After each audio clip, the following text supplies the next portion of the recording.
The value of interpretation. Are you focusing on creating money, or are you focused on creating value? Here's a good example.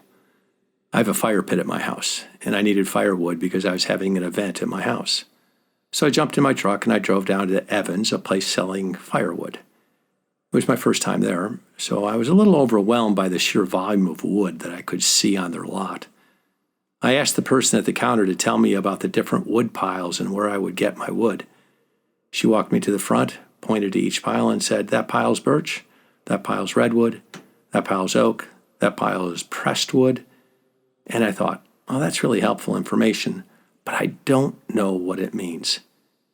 Then I said, "Hey, I don't know what I need. Can you help me? Could you ask me some questions so I can figure out what wood is best for me?" You see, she gave me information about the piles without any interpretation connected to my goals, dreams, and aspirations. Fortunately, she was a value creator. So she asked me, "Where do you live?" I said, "Why is that important?" She said, "Because in some parts of the county it's unlawful to burn birch because of the ambers. It can cause a lot of fires to ignite."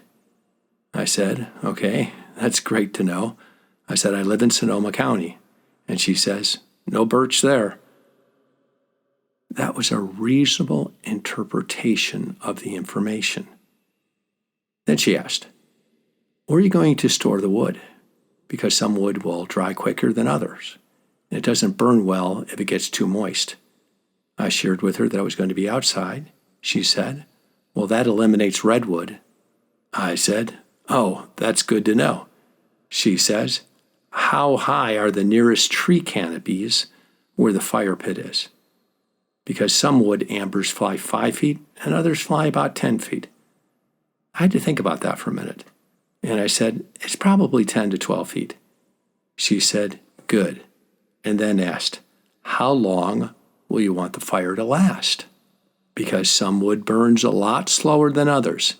I said, "Well, we usually sit out there for a couple hours." As she asked me these questions, she was interpreting for me specifically, and the value she provided me was not the wood. That's a commodity. The value she offered me was interpreting the answers to my questions.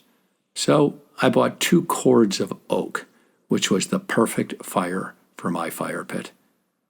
Value creation is not information, but information with interpretation connected to a person's goals, dreams, and aspirations. Hey, let's work this out.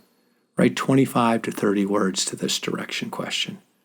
What could and would you do to add more value by providing interpretation, not just information?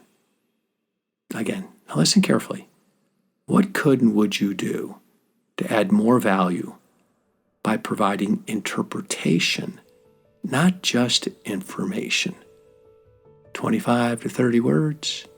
Begin.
Good work. I love the thought that I create value by bringing interpretation to the information. and I connect my interpretation about the information to my client's dreams, hopes, goals, aspirations. I'm Joe Stump, your guide by your side, and this is a 1-minute private workout. Have an amazing and fascinating day, bringing more value by giving interpretation to your information.